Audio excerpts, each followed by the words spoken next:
जय श्री कृष्णा। जय श्री कृष्णा। हम लीला पुरुषोत्तम भगवान श्री कृष्ण के जीवन के बारे में जान रहे हैं। समस्त देवताओं तथा भूमि को भी मधुर वचनों से देश तथा सांत्वना देने के पश्चात समस्त प्रजातियों के पिता ब्रह्मा जी अपने धाम सर्वोच्च लोक ब्रह्मा लोक को चले गए। यदुवंश का नायक राजा शूरसेन मथुरा प्रदेश, जिसमें मथुरा नगर आता है, तथा उन्हीं के नाम से प्रचलित जनपद शूरसेन पर शासन कर रहा था। राजा शूरसेन के शासन के कारण मथुरा नगरी समस्त यदु राजाओं की राजधानी बन गई। मथुरा इसलिए भी राजधानी बनी क्योंकि यदुओं को परिवार अत्यंत पवित्र था और वे जानते थे कि मथुरा ही ऐसा स्थान है जो द्वारका के ही समान भगवान श्री कृष्ण का नित्य वास रहता है। एक बार शूरसेन के पुत्र वसुदेव देवकी को विवाह कर अपनी नवप्रणीता पत्नी के साथ रथ पर चढ़कर अपने घर जा रहे थे। देवकी के पिता देवक के प्रचुर दहेज किया था क्योंकि वह अपनी पुत्री को अत्यधिक चाहता था। उसने सैकड़ों रथ दिए थे जो पूर्णतः सर्वनामंडित थे। उस समय उग्रसेन का पुत्र कंस अपने बहन देवकी को प्रसन्न करने के लिए वसुदेव के रथ के घोड़ों की रास स्वेच्छा के अपने हाथ से लेकर हाँकने लगा था।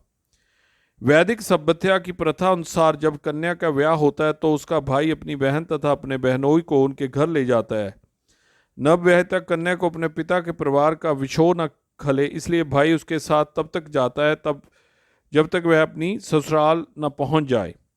देवक ने जो पूरा दहेज दिया था वह इस प्रकार था: स्वर्ण से मंडित हाथी, सुसज्जित घोड़े तथा उसने अपनी पुत्री के साथ जाने के लिए सुंदर बालिकाओं भी भेजने की व्यवस्था की थी। क्षत्रियों की विवाह प्रणाली जो भारत में अब भी प्रचलित है बताती है कि जब क्षत्रिय का विवाह हो तो दुल्हन के अतिरिक्त उसकी कुछ दर्जन तरुण सहेलियां भी राजा के घर जाएं। रानी की अनुचर्या दासी कहलाती हैं, किंतु वास्तव में वे रानी की सहेलियों की तरह कार्य करती हैं। यह प्रथा अनादिकाल से प्रचलित है और कम से कम 5000 वर्ष पूर्व भगवान श्री कृष्ण के अवतार के भी पहले से खोजी जा सकती है। इस प्रकार वसुदेव अपनी पत्नी देवकी के साथ 200 सुंदर कन्याएं भी लेते आए। जब दूल्हा तथा दुल्हन रथ में जा रहे थे तो इस शुभ मुहूर्त की जानकारी देने के लिए अनेक प्रकार के बाजे बज रहे थे। शंख, बिगुल, डोल तथा मृदंग एक साथ मिलकर मधुर संगीत समूह वादन की ध्वनि उत्पन्न कर रहे थे। बारात अत्यंत मनोहर ढंग से आगे बढ़ रहा था और कंस रथ को हाँक रहा था। तभी आकाश से अचानक एक आश्चर्यजनक ध्वनि गूंजी जिसने विशेष रूप से कंस को उद्बोधित किया: हे कंस, तुम कितने मूर्ख हो। तुम अपनी बहन तथा बहनोई का रथ हाँक रहे हो, किंतु तुम यह नहीं जानते कि तुम्हारी इस बहन की 8वीं संतान तुम्हारा वध करेगी। कंस भोजवंशी उग्रसेन का पुत्र था। कहा जाता है कि कंस समस्त भोजवंशी राजाओं में से सर्वाधिक आसुरी था।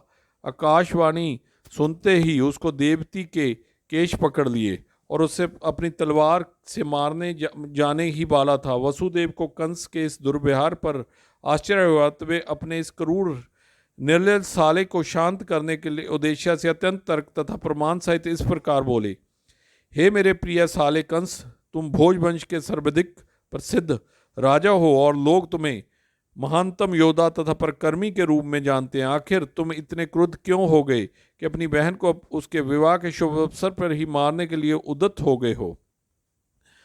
तुम मृत्यु से इतने भयभीत क्यों हो? मृत्यु तुम्हारे जन्म के साथ ही उत्पन्न हो चुकी है। जिस दिन तुमने जन्म लिया उसी दिन से तुम्हारी मृत्यु प्रारंभ हो गई है।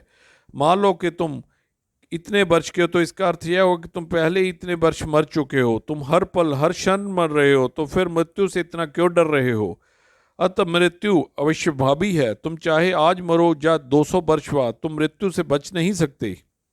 तुम्हें मृत्यु से इतना क्यों डरना चाहिए? वस्तुत मृत्यु का अर्थ है यह वर्तमान शरीर का विनाश। जैसे यह वर्तमान शरीर कार्य करना बंद कर देता है और भौतिक प्रकृति के पंचतत्वों में मिल जाता है तो शरीर के भीतर का आत्मा शरीर के वर्तमान कर्मों तथा उनके फल के अनुसार दूसरा शरीर ग्रहण करता है। यह मनुष्य के सड़क पर चलने के समान है। मनुष्य अपना पांव आगे बढ़ाता है और यूं ही उसे विश्वास हो जाता है कि उसका पांव ठोस भूमि पर पड़ा है, वो दूसरा पांव उठाता है। इसी प्रकार यह शरीर भी एक के बाद दूसरा शरीर बदलता रहता है और आत्मा देहांतर करता रहता है।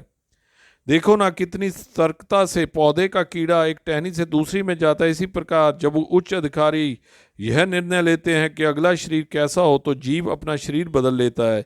जब तक जीव इस भौतिक संसार में वृद्ध रहता है तब तक उसे एक के बाद दूसरा भौतिक शरीर ग्रहण करना ही होगा। उसे अगला शरीर उसके इस जीवन के कर्मों तथा उनके फलों के अनुसार प्रकृति के नियमों द्वारा प्रदत्त होता है।